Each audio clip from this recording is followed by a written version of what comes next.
le subjunctive. Now there are two forms in le subjunctive also, le subjunctive présent and le subjunctive passé.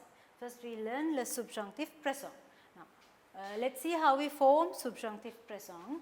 Now as usual we will take an example with ER verbs. We will take donner. Now when we take the verb, we have to take the present tense new form of the verb. So this is the present tense new form of the verb donner. So it's donnons. Then we have to cut off this present tense ending as usual. So we now this part is remaining. So we have to add E, ES, E, IONS, IEZ, ENT to the remaining part of the verb. Now when we are writing, you have to keep in mind, when we are writing, when we are conjugating a verb in subjunctive, you have to write que before the subject. Que je donne. That I may give. The meaning of this tense is that I may give. Que, now if we write que tu donnes, that you may give. Now if you write without this que, even if you have conjugated correctly in subjunctive, the tense is wrong because the que is missing. If the que is missing, that's wrong. So you have to keep it in mind. When you are conjugating into subjunctive, the que should be there. And we will go to the subjunctive passé. As usual, we have to, if it's a passé, there should be two verbs, auxiliary and the past participle. So here we have to take the auxiliary être or avoir in subjunctive présent. Now we will take donner. So the subjunctive avoir in subjunctive is a. So j'ai, and the past participle of donner is this. J'ai donné. Tu as donné. Elle a donné. Nous ayons donné. Vous ayez donné. Elle a donné. It's like that. Now if we take an être verb, tomber.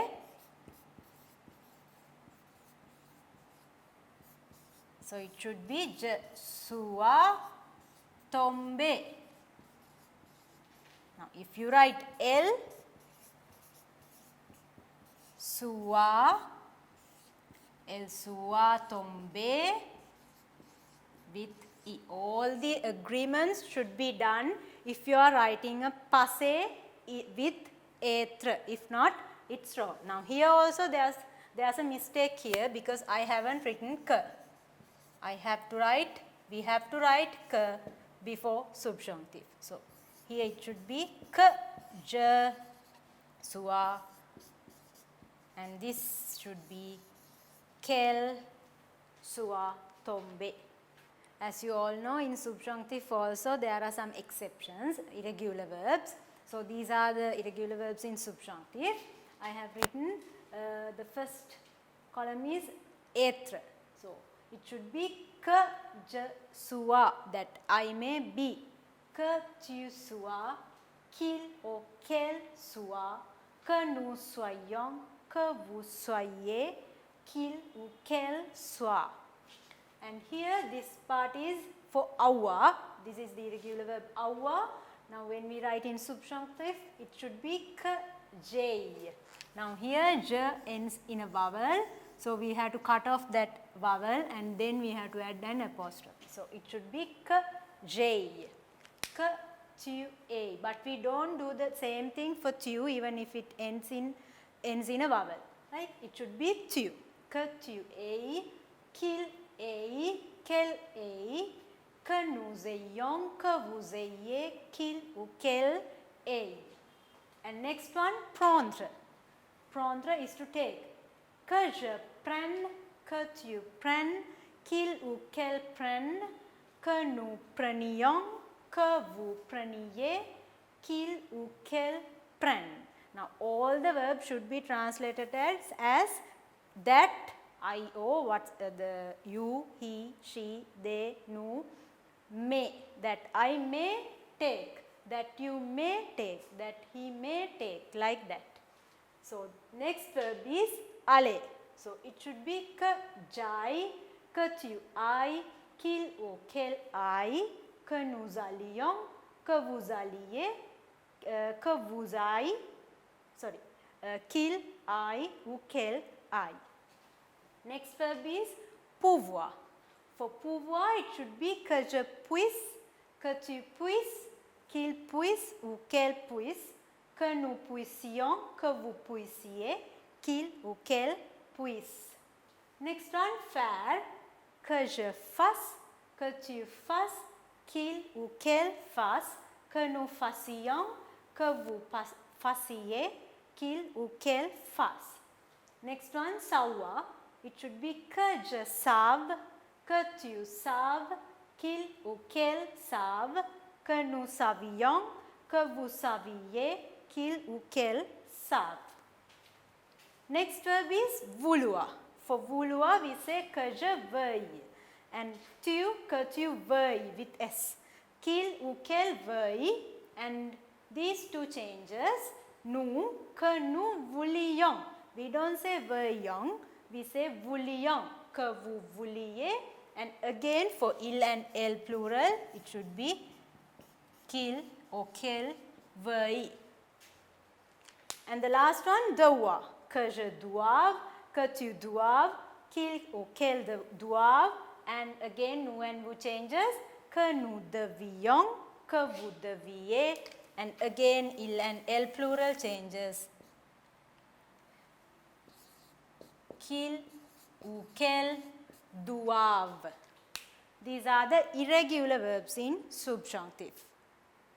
Okay, now we are going to learn the C clause. Now, the meaning of C is if. So, when we use tenses with C, we have to look after these rules and regulations. So, if we use C with present tense, the second verb we are going to use should be in future. Now, for example, I have written C, j'ai de l'argent, je ferai un voyage. Now, the first verb is a, it's in present, and the second verb is ferai, it's in future. Now, according to the rule I have given, it should be present and future. Now, we have to translate this. If I have money, I will travel. Now, we can't use some other tenses with present. We can't use passé composé or imparfait or whatever. We have to use future. If future is there, we have to use present if the C clause is there. And the second one is C plus imparfait plus conditional present. Now, if you see this C clause in a sentence, if they have given a verb in imparfait, the second verb we have to use is conditional present. Look at the sentence. Si je gagnais beaucoup. If I earned a lot, j'achèterais une maison. I would buy a house. So, the first verb is in imparfait and the second verb is in conditional present. Third one, C plus que parfait plus conditional passé. Now, if plus que parfait is with C, the next verb we have to use is conditional passé. If conditional passé is with C, next verb we have to use is le plus que parfait. Now, look at the example, the C. Si j'avais réussi l'examen, j'aurais visité à Paris. Si j'avais réussi, this is plus que parfait. If I had passed or if I had gone through the exam, j'aurais visité, I would have visited Paris. Now, according to these three C clauses, now if you are using present with C, the second verb you have to use is future. If you are using C with imparfait, the second verb you have to use is conditional present. If you are using plus que parfait with C, the second verb should be conditional passé. You can't use any other tenses with these tenses. I mean, if plus que parfait, conditional. If imparfait, if conditional present. If present, if future. Like that. Le voix actif et le voix passif. This is the active voice and the passive voice. Right. Let's go to the example directly. we'll see the sentence. Le chat mange la souris. Now this is the sentence, normal sentence. Le chat mange la souris. Now here you have a subject, verb and the object. Now normally when you are turning a normal sentence into passive, you have to change the subject and the object. Subject becomes the object and the object becomes the subject. And then you have to check the tense. Now this is in present, so we have written it in present, and pa is the by. We have to add by when you are turning an active voice sentence into passive voice sentence. Now there are 3 rules you have to know when you are turning active voices into passive. There should be the word pa, and the subject and the object should change, and être, the verb être should be there in different forms. If in active sentence the tense is present, the verb être should be in passive voice in present plus the past participle of the verb. Those are the rules you have to know when you are turning an active voice sentence into passive voice sentence. Now let's go to the first sentence in present.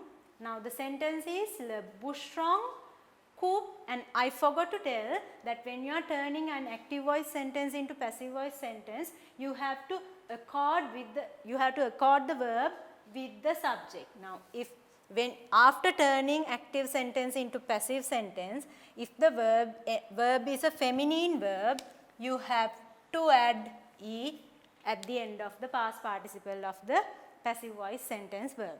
Right. Let's go to the first sentence. In present tense, le bûcheron coupe cette branche. Now how do we identify the tense of this sentence? Now here you have the verb. Now you have learned all the tenses, so you know the conjugations. So according to the conjugation, you know that this is in present tense. Le bûcheron coupe cette branche. So we have to turn the 2 sides. Cette branche becomes the subject and le bûcheron becomes the object.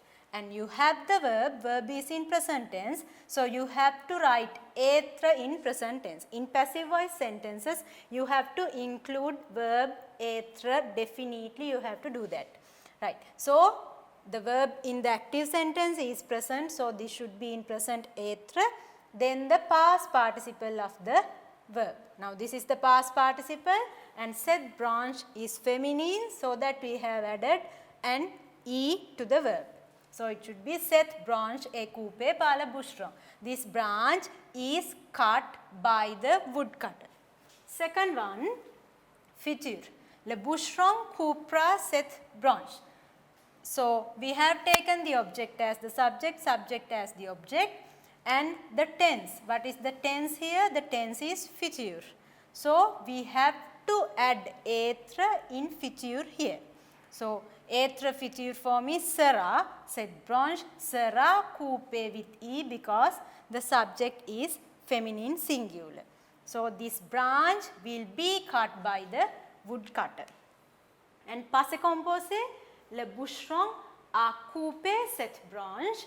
So the tense is in passé composé, so that you have to include être in passé composé. So object becomes subject, cette branche.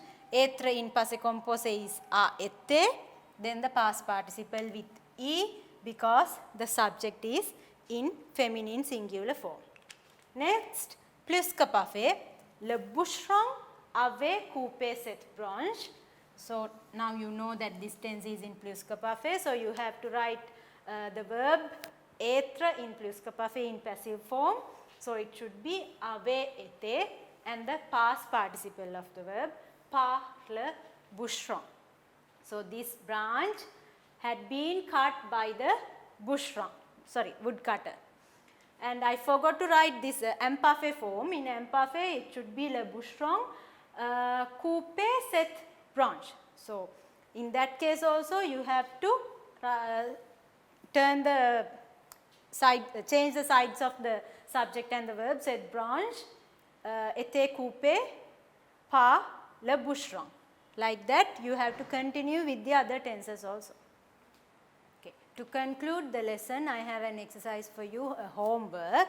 So what you have to do is, you have to write an active voice sentence into all the tenses we have learnt up to now. That means in présent, in futur, in passé composé, in imparfait, in plus que parfait, in futur proche, in passé récent, in conditionnel présent and in conditionnel passé. You have to write the same sentence in all the tenses, and then you have to turn those sentences into active voice sentences.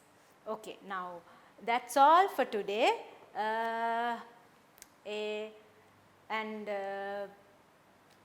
Take care and stay safe. Au revoir et à bientôt.